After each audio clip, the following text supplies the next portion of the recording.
বাঁচাও বাবা, বাঁচাও, ওকে বাঁচাও। কিছু মুভি এমন থাকে যেগুলো দেখার পর বিশ্বাস করতে বাধ্য আত্মা বলে কিছু আছে। সেই সকল মুভির মধ্যে এটা হলো একটি। মুভিটা এতটাই রহস্যের যে মনে হবে এরপর কি হবে। এটা একটি সত্য ঘটনা অবলম্বনে নির্ধারিত। ধরুন, যদি আপনার বাবা মা আপনাকে সেই রহস্যের জন্যই আগুনে পুড়িয়ে মেরে ফেলে, তাহলে কি হতে পারে, কিন্তু কেন, সেইটা জানতে হলে পুরো মুভিটা আপনাকে দেখতে হবে। তো চলুন আজকের মুভিটা, আমরা এই ভয়ঙ্কর মুভিটা এখান থেকে শুরু করি। আর চ্যানেলে যদি নতুন হয়ে থাকেন তাহলে প্লিজ একটা সাবস্ক্রাইব করবেন। মুভির শুরুতেই দেখানো হয় একটি ছেলে অর্ধেক রাতে নিজের কাজ সেরে বাড়ি ফিরছে। সত্যি বলতে কি, এই ছেলেটির মুখ দেখার জন্য অনেক চেষ্টা করেছিলাম। রাইট ক্লিক করছি, লেফট ক্লিক করছি, যখনই ক্যামেরা অ্যাঙ্গেলটা তার মুখের দিকে যাচ্ছে সে তখনই মুখটা ঘুরিয়ে নিচ্ছে। তো ছাড়ুন। অন্ধকার রাস্তা দিয়ে যখন একা হেঁটে যাচ্ছিল তখন তার মনে হচ্ছিল কেউ বুঝি তাকে পিছন থেকে ডাকছে। পিছন ফিরে দেখে কেউ নেই। তখন সেখানে এক বয়স্ক ভদ্রমহিলাকে দেখানো হয় যে খুব ভয়ঙ্কর দৃষ্টিতে তার দিকে এগোতে থাকে। হঠাৎ করেই তাকে একটা ছুরি দিয়ে হত্যা করে। এরপরেই আমরা জানতে পারি শহরে এইরকম ভয়ঙ্কর আজবভাবে অসংখ্য মানুষের হত্যা হচ্ছে। পুলিশ প্রশাসন এই কিলারকে অনেকভাবে খুঁজছে, কিন্তু এখনও পর্যন্ত এই কিলারের কিন্তু কোনো হদিশ পাওয়া যায়নি। পরের সিনে একটি ফ্যামিলিকে দেখানো হয়, যে ফ্যামিলিতে 5 জন ছিল, বাবা, মা, ভাই, বোন আর ঠাকুমা। এই যে মেয়েটাকে দেখতে পাচ্ছেন এর নাম গৌরী। গৌরী হঠাৎ করে ঘুম থেকে উঠে আয়নায় নিজের মুখ দেখে আবার শুতে চলে যায়। এরপরের সিনে আমরা দুটো পুলিশ অফিসারকে দেখতে পাই যারা কাজ সেরে বাড়ি ফিরছে। হঠাৎ করে তারা পিছন থেকে একটা আওয়াজ শুনতে পেয়ে গাড়িটা দাঁড় করায়। তখন তারা পিছন ফিরে এদিক ওদিক দেখতে যায় যে কেউ আওয়াজটা করলো বা কোথাও আছে কিনা, কিন্তু তারা কাউকে পিছন ফিরে না খুঁজে পেয়ে বাইকটা নিয়ে কিছু দূর এগিয়ে যেতে থাকে। কিছুটা দূর যাওয়ার পর পুলিশ অফিসারগুলি দুটো বাচ্চাকে দেখতে পায়। তার মধ্যে একটি বাচ্চাকে ডাকলে সে কাছে আসতে থাকে। তখন পুলিশটি খেয়াল করে সে পিছন দিকে কিছু একটা লুকিয়ে আনতে থাকে। তাকে জিজ্ঞাসা করলে যে পিছনে কি আছে দেখি, তখন তাকে আঘাত করে মেরে ফেলে। অন্য পুলিশটি কি হয়েছে দেখতে এলে একইভাবে তাকেও এইভাবে মেরে ফেলে। পরের সিনে আমরা দেখতে পাই গৌরী সেই ফ্যামিলিতে, যেই ফ্যামিলিতে মা আর ঠাকুমার অনবরত ঝগড়া লেগে আছে। এ বলে আমাকে দেখ, ও বলে আমাকে দেখ, সেই পুরানো সিরিয়ালের মতো। এখানে সিন কাট হলে পরের সিনে যখন সবাই ঘুমোতে যায় হঠাৎ একটা আওয়াজে তারা জেগে ওঠে। সেই ভয়ঙ্কর আওয়াজের রহস্য যাচাই করার জন্য চারিদিকে খুঁজতে থাকে। অবশেষে আলমারির ভিতর থেকে সেই আওয়াজটা তারা উদ্ধার করে দেখে এটা তো গৌরী। গৌরী ভয়ে কাঁদতে থাকে। তার বাবা মা বুঝতে পারছিল না তার আসলে হয়েছেটা কি। এরপর এখান থেকে সিন কাট হয়ে চলে যায় গৌরী আর গৌরীর বয়ফ্রেন্ডের ওপর। গৌরীর একটা বয়ফ্রেন্ড ছিল যার নাম ছিল চন্দু। সে খুবই মিষ্টি স্বভাবের ছিল।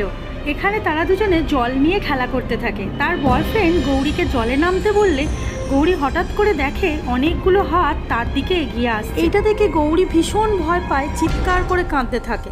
অবাক করার বিষয় হলো এই পুরো ঘটনাটা তার বয়ফ্রেন্ড কিছুই দেখতে পাচ্ছে না, কিন্তু একটু পরে দেখা যায় এটা তার শুধুমাত্র কল্পনা ছিল। এরপর সিনটা এখানে কাট হয়ে রাতের একটি সিনে আসে। রাতে হঠাৎ করে গৌরী ঘুম থেকে উঠে আয়নার সামনে নিজের মুখ দেখে ভীষণ ভয়ঙ্করভাবে অঙ্গভঙ্গিমা করতে থাকে। এতে তার বাবা মা বুঝতে পারে গৌরীর কিছু একটা প্রবলেম হয়েছে। সেই ভেবে তাকে তারা ডক্টরের কাছে নিয়ে আসে, কিন্তু এখানে দেখা যায় সেই থার্কি ডক্টর পেশেন্টের বাড়ির লোকের কথা না শুনে নার্সের দিকে তাকাতে থাকে। নার্সও তার দিকে ভীষণ অঙ্গভঙ্গিমা করে তাকায়। এরপর ডাক্তার দেখিয়ে বাড়ি ফেরার সময় হঠাৎ করে এক সাধু বাবা তার কাছে এলে গৌরী ভীষণ ভয় পেয়ে যায় আর দেখে চারিদিকটা ঘুরতে থাকে, মানুষগুলো উল্টো পায়ে চলছে। এইটা দেখে তার বাবা তাকে একটি ঝাঁকিয়ে দিলে বোঝা যায় এটাও তার কল্পনা ছিল, যেটাতে সে ভয় পাচ্ছিল। পরের দিন আবার সেই হসপিটালে আসে। একটি নার্স যখন ট্রিটমেন্ট করছিল গৌরী তখন নার্সটিকে রোম্যান্টিকভাবে দেখছিল। মনে হচ্ছিল একটি ছেলে একটি মেয়েকে দেখছে। নার্স চলে যাওয়ার পর ডাক্তার যখন ইঞ্জেকশন দিতে আসে সে ডক্টরকে কোনোভাবে সহ্যই করতে পারছিল না। ডক্টরের হাত ধরে গৌরী বলে, আমি তোমার নার্স নই যে যা খুশি আমাকে ঢুকিয়ে দেবে। চিৎকার করে তার বাবাকে ডাক দিলে বাবা ভিতরে এসে মেয়ে বলে, আমার সাথে ডক্টর যা খুশি করেছে। সেই কথা শুনে বাবা খুব ডক্টরকে পিটিয়ে মেয়েকে নিয়ে বাড়ি ফিরে আসে। বাড়ি ফিরে গৌরীর স্বভাব পুরো চেঞ্জ হয়ে যায়। সে তার মাকে পুরুষ কণ্ঠে বলে, এ লক্কু মেরে লিয়ে কফি লে আ। শোনাই নেই দিয়া কেয়া। এটা শুনে মা বকা দিতে থাকলে গৌরী তখন মাকেই উল্টোপাল্টা ভাষায় গালাগালি করতে থাকে। বাবা এই কথা শুনে তাকে একটু ঝাঁকিয়ে দিলে সে বাস্তবে ফিরে আসে। তখন সে বলে, আমি কি কিছু করেছি তোমরা আমার দিকে এইভাবে তাকিয়ে আছো?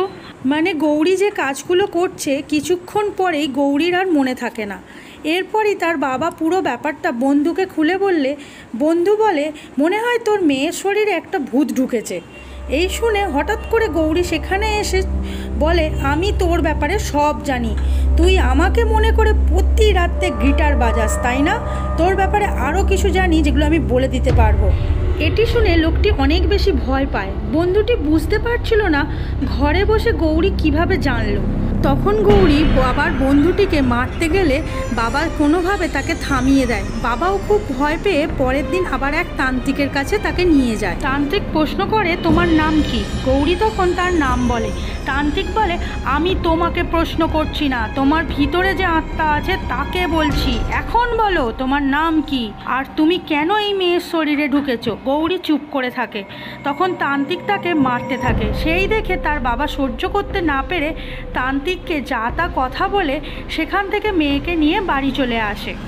বাড়ি ফেরার পর দেখা যায় গৌরীর শরীর আগের থেকে অনেক খারাপ হয়ে যাচ্ছে। তাতে তার মা বাবা কাঁদতে থাকে, কারণ গৌরী ছিল তাদের প্রথম সন্তান। প্রথম সন্তান একটু বেশিই ভালোবাসা পায় তাই না? কিন্তু আমাকে কেউ ভালোবাসে না, তাই তো কেউ সাবস্ক্রাইব করে না। পরের সিনে সেই গিটারওয়ালা বাবাকে দেখতে পাই, যে গৌরীর ভয়ে শহর ছেড়ে গ্রামে চলে যাচ্ছে। হঠাৎ করে তার মনে হলো কেউ তাকে পিছন থেকে ডাকছে, কিন্তু সে যখন পিছন ফিরে তাকায় কাউকেই সে দেখতে পায় না। এই রকম বারবার হতে থাকলে ভয়ে উঠে গিয়ে ড্রাইভারকে গাড়ি থামাতে বলে পিছন ফিরে যখন সে তাকায় দেখে বাসের সব লোক তার দিকে অদ্ভুতভাবে তাকিয়ে আছে। এর মধ্যে একটি বাচ্চা ছেলে হঠাৎ করে কাছে এসে তার গলাটা চেপে ধরে তাকে সেখানেই মেরে ফেলে। এর পরের সিনে দেখানো যায় রাও তার মা ও ছেলেকে তার গ্রামের বাড়ি পাঠিয়ে দিচ্ছে আর বলছে, যখন এখানে সব ঠিক হয়ে যাবে তখন আবার তোমাদের নিয়ে আসবো। এখানে সিন কাট হয়ে তার বয়ফ্রেন্ড চন্দুকে দেখানো হয়, যে টিভিতে ক্রিকেট দেখছিল। এমন সময় হঠাৎ করে ইলেকট্রিক চলে যায়। তখন ভয়ে সে চারিদিকে দেখতে থাকে, তার সাথে আজব কিছু ঘটনাও হতে থাকে, যেন মনে হচ্ছিল তার নাম ধরে কেউ ডাকছে। এরপর যখন সে পিছন ফিরে দেখে কাউকেই দেখতে পায় না। হঠাৎ করে কাপড়ে ঢাকা কাউকে সে দেখতে পায়। যখন সে কাপড়টা সরিয়ে ফেলে দেখে সেখানে কেউ নেই। অনেক বেশি ভয় পেয়ে গিয়ে দৌড়াদৌড়ি করতে থাকে, কিন্তু তখনই সে সামনের দিকে কাপড়ে ঢাকা সেম আরেকজনকেও দেখতে পায়। ভয়ে পালাতে গেলে তখন তার একটা গলায় রড ঢুকে সেখানেই সে মারা যায়। এদিকে গৌরীর বাবা তার মেয়েকে নিয়ে ভীষণ টেনশন করতে থাকে, কাজেও মন দিতে পারে না। এরপর গৌরীকে একটা মানসিক ডাক্তারের কাছে নিয়ে আসা হয়, যার নাম ছিল দেবু। দেবু প্রথমে গৌরীকে হিপনোটাইজ করে, তারপর প্রশ্ন করে, তুমি কে? তখনই গৌরীর ভিতরে থাকা আত্মা বলে ওঠে, আমার নাম বাবু। বাবু দেবুকে বলে, তুই তোর সাইকিয়াট্রিস্ট ডাক্তারই তোর পিছনে ঢোকা, আর মনে রাখ তুই আমার কিছুই করতে পারবি না। এতে দেবু একটু ভয় পেয়ে গৌরীকে চেক করে তার বাবাকে বলে, চিন্তার কোনো তোমার কারণ নেই, তোমার মেয়ে ডায়োস নামে একটি রোগ হয়েছে, তোমার মেয়েকে সুস্থ করতে একটু সময় লাগবে, তুমি কিছুদিন অপেক্ষা করো, আমি সব ঠিক করে দেব। এদিকে আমরা সেই নার্স ও ডাক্তারকে দেখতে পাই। নার্স ও ডাক্তারের মধ্যে একটি ভালোবাসার সম্পর্ক হয়েছে। এখন কোনো একটা কাজের জন্য তারা এই হাসপাতালে আসে। একটু পর তারা একটা রুমে ঢুকে তাদের কাজ চালাতে থাকে। কদম ফুল ছাড়াই তারা একটা ফিজিক্যাল রিলেশনে জড়িয়ে পড়ে। এই সমস্ত কাজ সেরে মেয়েটি ওয়াশরুমে যায় ফ্রেশ হওয়ার জন্য। তখন সে পিছন থেকে একটি শব্দ শুনতে পায়। হঠাৎ করে পিছন ফিরে তাকালেই তার ফেসটা পুরো চেঞ্জ হয়ে যায়। এদিকে ডক্টরকেও দেখানো হয় সে কিছু খুঁজছিল। মেয়েটি তার দিকে কাছে আসতে ডাক্তার আরেক দান খেলার জন্য অনুরোধ করলে হঠাৎ করেই মা দুর্গা সেজে তার পিছনে কাঁচি ঢুকিয়ে দেয়। এরপর ক্যামেরার অ্যাঙ্গেল চেঞ্জ হলে দেখা যায় একই সময়ে ডাক্তারও একই কাজ করেছে। এইভাবে দুজন দুজনকে না চাইতেও তারা মেরে ফেলে। এই নিউজটি যখন টিভিতে দেখানো হচ্ছিল তাই শুনে গৌরী বাইরে আসে। তখন তার বাবাকে বলে, এই হত্যাটা আমিই করেছি। শুধু এই হত্যা নয়, এখন পর্যন্ত যত অস্বাভাবিক মৃত্যু হয়েছে শহরে সেগুলো সবটাই আমি করেছি। শুনে বাবা ভীষণ পরিমাণে ভয় পেয়ে যায়। পরের সিনে একটি পুলিশ অফিসারকে দেখানো হয়, যার নাম প্রকাশ, যার বউ তাকে সব সময় সন্দেহ করে, কি না সে অন্য কোনো মেয়ের সাথে সম্পর্কে আছে। এই ব্যাপারটা নিয়ে সব সময় তাদের মধ্যে ঝামেলা হয়। সে বাড়িতে ঝামেলা করে থানায় চলে আসে। থানায় এসে জানতে পারে তার জন্য কেউ অপেক্ষা করছে। সেখানে এসে দেখে গৌরীর বাবা তার জন্য অপেক্ষা করে তাকে বলে, এত যে হত্যাকাণ্ড হচ্ছে আমি বলতে পারবো কে হত্যাগুলো করছে। এই কথা শুনে পুলিশ অফিসার তাকে পাগল মনে করে সেখান থেকে তাড়িয়ে দিতে থাকে। তখন গৌরীর বাবা এমন কিছু কথা বলে যেগুলো পুলিশও এখনও মিডিয়ার সামনে প্রকাশ করে। সেটা শুনে প্রকাশ তাকে কাছে ডাকলে গৌরীর বাবা বলে, আমার মেয়ে সমস্ত কাজগুলো করেছে। সেই শুনে প্রকাশকে নিয়ে বাড়িতে এলে গৌরী প্রকাশকে দেখার সাথে সাথেই ভয়ঙ্কর এক পুরুষের কণ্ঠে বলতে থাকে, তোর জন্যই আমি অপেক্ষা করছি। মনে পড়ে সেই বৃষ্টির রাতের কথা? আমি আর তুই একসাথে ছিলাম যেদিন তুই আমাকে মেরেছিলিস, মনে পড়ছে কথাগুলো? আমার নাম বাবু। সেই শুনে প্রকাশ অনেক বেশি ভয় পেয়ে যায় এবং বাড়ি থেকে বের হয়ে থানায় চলে আসে। এদিকে গৌরীর পরিবার কিছুতেই বুঝতে পারছিল না কি হচ্ছে। তখন গৌরী তাদেরকে সব খুলে বলে, 2 বছর আগে যে অস্বাভাবিকভাবে মার্ডারগুলো হচ্ছিল শহরের মধ্যে, সেগুলো সবই আমি করছিলাম। আমি একটা সাইকো কিলার। 2 বছর আগে আমি অসংখ্য মানুষকে হত্যা করেছি, কিন্তু পুলিশ একটা সময় আমাকে ধরে মেরে ফেলে। এরপর থেকেই আমি আত্মা হয়ে পৃথিবীতে বসবাস করছি। আর আত্মার সবথেকে বড় সমস্যা হলো তার কোনো শরীর থাকে না। বিনা শরীরে আমি কিছুই করতে পারবো না। তখন আমি একটা শয়তানকে বলেছিলাম আমার একটা শরীর দরকার। শয়তান আমাকে একটা শক্তি দিয়েছিল, বলেছিল যে শরীরে আমার পছন্দ আমি সেই শরীরেই প্রবেশ করতে পারবো। এরপর একদিন গৌরীকে দেখতে পাই, তাকে আমার ভীষণ পছন্দ হয়। তার শরীরে ঢুকি। তার বাবা প্রশ্ন করে, আমার মেয়েই কেন? বাবু বলে, তোর মেয়ের শরীরটা ভীষণ সুন্দর, তোর মেয়েটাকে দেখতেও ভালো, তোর মেয়ের শরীরে বাস করতে আমার বেশ ভালো লাগে। তুই কি জানিস একটা শরীরে বাস করতে কতটা কঠিন? প্রথমে তাকে ভয় দেখাও, এরপর কনফিউজ করো, এরপর বিভিন্নভাবে স্বপ্ন দেখিয়ে তার শরীরটাকে পুরো দুর্বল করে তোলো। যখন সে দুর্বল হয়ে যাবে তখন তার শরীরে আমি ঢুকতে পারবো। এখান থেকে সিন কাট হলে আমরা দেবুকে দেখতে পাই। তার মা খুবই অসুস্থ, বিছানায় শয্যাশায়ী। কিছুদিনের মধ্যেই তার মৃত্যু হতে পারে। তার মায়ের এই অবস্থা দেখে সে খুব কষ্ট পায়। যখন সে মায়ের সাথে কথা বলে হঠাৎই তখন তার ফোনে একটা ফোন আসে। গৌরীর বাড়িতে এসে গৌরীকে চেক করতে থাকে। ঠিক তখন গৌরীর ভিতরে থাকা তার মা কথা বলে ওঠে।